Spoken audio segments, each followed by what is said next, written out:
In racing, even the best riders need the right bike. And the Indian Challenger has proven to be the dominant motorcycle of the last 5 years. You don't win races based on style. You win races based on performance and technology. The Scout became the basis of Indian's racing program. In a way, that is one of the first super bikes in motorcycle history. That was our opportunity to break the mold, break all the boundaries, and create something really amazing. That was the FTR 750. The Indian was just so good at adapting to all those racetracks. It just really became the perfect weapon.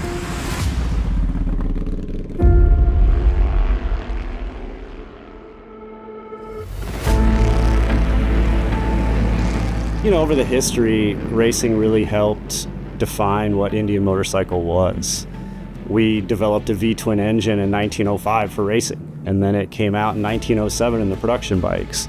Indian really started to develop their racing chops around 1908 when they built their first, they called them the torpedo tank racers. Those were among the first production racing motorcycles in the world. Like most of the early motorcycle industry, Indian's first motors were inlet over exhaust, or F-heads. That transformed Indian's racing and their production line.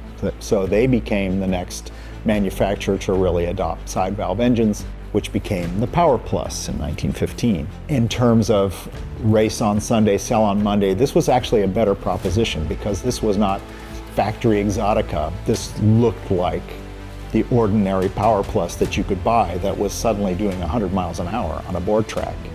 We love the competition, you know, it really drives us to be the best. Other things that really come out from racing is our product development. We bring their best innovation to the bikes that are on the track, and then we bring that to the street. There's all these things throughout our history that have been driven by the racetrack. And I think it's crazy today that the new PowerPlus 112 first saw the light of day at Atlanta in 2021 in a King of the Bagger race bike. Just like we did in the past where we innovated through race, we're doing it again today.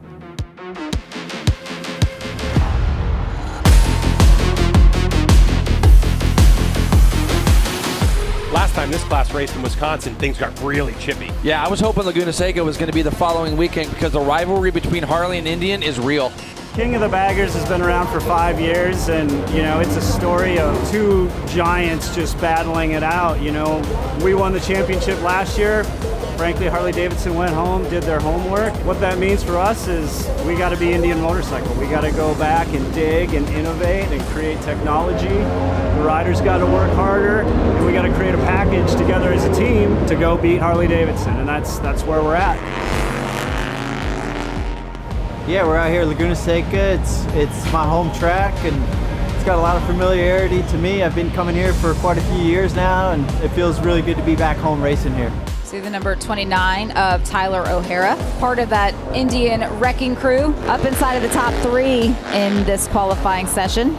We're continuing to develop and push ourselves and develop the bike, and we're setting lap records at every track we go to. And I mean, there's been adversity, and the character and the integrity this whole team has, and the way that we just keep fighting and digging deep, and we all work together for the same common goal, and that's for Indian Motorcycle to win these races and the championship. Yeah, that's where you are. Yeah, that's your child. They go where you want them to go.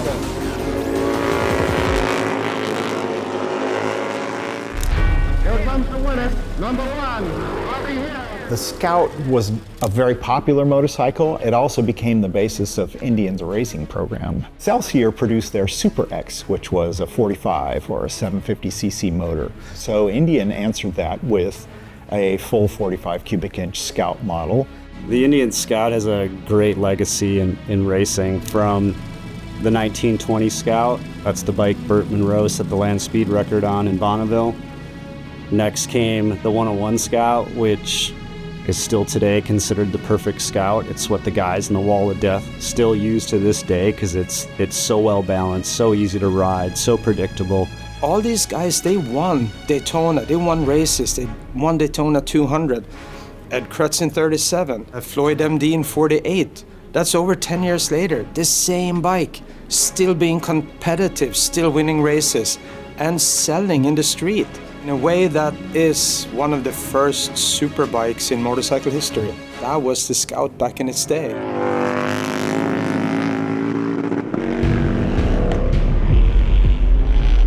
So interesting to see those track records coming down over the years, especially in this Mission King of the Baggers race. When things are new, you have a lot of evolution. I mean, the first few years, we were taking 8 seconds a lap out. That went down to 5, down to 3. Now it's down to a second, but a second a lap over 8 laps is a big gap. These things are very much in flux constantly, the motorcycles. We are constantly changing them, upgrading them, changing parts, changing all the physics behind how the motorcycle works. Everything from the electronics to the hard parts, to the suspension components, to the swing arms, to everything on them, the engine program, everything. We're constantly trying to get more and more out of them. As you know, with these bikes being so big, it's not as easy as just ducking into a gap and pointing and shooting the bike. It's quite a process to get a 620-pound bike to stop from 186 miles an hour. That's confidence inspiring, the bike being so nimble and good on and stable on the brakes. The PowerPlus engine is just a great delivery of power. We're riding baggers, they've all got too much power, but the way that PowerPlus delivers the power, that's confidence inspiring.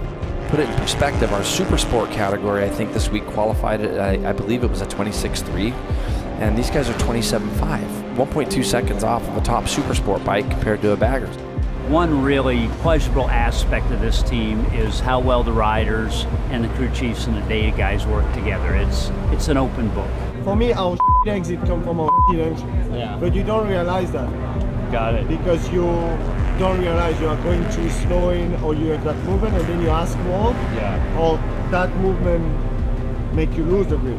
There's winners and there's losers, so performance and success is pretty easy to see. You get results, but the expectation is probably what you're stacking up against day to day. It's like an arms race. We're all here trying to win, and we don't know where the limit is. It's a whole new frontier every time we go to the racetrack, where the opportunity to find something new is real. Can Mies make the outside work? Coming off turn 4, and he's gonna make it. Indian has a very strong legacy of racing, and we wanted to honor that. We wanted to come back and do it the right way and win. And so we put all of our resources, our best riders, into bringing that legacy to life. We were getting pretty successful at building our cruisers, building our baggers, but we really needed to do something to solidify in people's minds that, hey, these guys really know what they're doing. And that was the FTR 750. That was our opportunity to break the mold, break all the boundaries, and create something really amazing. You don't win races based on style, you win races based on performance and technology. And I think that's what the FTR 750 represented for the brand at that time, is just a proof point in world-class engineering. What a finish! And Jared Mies holds on! Jared Mies was a critical element in the development of the FTR 750. What's really surprising with the motorcycle is how good it got as quick as it got. We fired that thing up, I believe it was in May or June of 2016, and by the end of the year, that year, it could win a flat track race. Like, it was that good because I was testing it. The engine, the chassis, everything was designed specifically to go out and win flat track races. And so we worked with Jared Mies and his crew chief, Kenny Tolbert, who had success turning good motorcycles into great motorcycles. The Indian was just so good at adapting to all those racetracks and putting the 100 horsepower it made really to the ground. It just really became the perfect weapon. You know, you had Beckman, Hill, and Tuman who just destroyed people, and that was kind of our last race team that was out there. And so if you're going to come back to racing, to me and to the whole team, it was all about how do we not let those guys down? And so we had a single mantra. Every decision we make, we're going to make to win. So then you come to the most important part of winning, the riders. And we went out and signed Jared Mies, Brian Smith, and Brad Baker, the 3 best racers in flat track. When it got announced, it was just kind of like, there's Brian, and oh my gosh, now Brad, because Brad was the new, young, up-and-coming kid. You know, he was where I was 8 years ago before that, you know, like the next dude, you know. And Indian has the 3 best guys. The Indian picked the last, 8-9 years of championships or something like that. They picked one hell of a roster for the first year out. Honestly, I think guys like Jared Meese winning 10 Grand National Championships, I think he's earned a spot in that great legacy of Indian riders. And now the modern day wrecking crew of Tyler O'Hara and Loris Baz and Troy Herfoss. I hope 100 years from now, somebody's sitting in a chair like this talking about what we did. Well, it is about time for our final race of the day, Mission King of the Baggers. Just got to extend it. I'm just not being a have a go. We got penalized yesterday, so I had to start in the back, had a lot of adversity. I knew it was going to be a dogfight. I knew I had to claw my way back into it, and I knew that I had to send it. Tyler O'Hara had to take that grid penalty, start this race at the back. He said watch out for him those first 2 laps. Certainly going to be the most aggressive because his only goal at this point of the day is just to get to the front. Here we go. 9 laps scheduled for Mission King of the Baggers Race 2.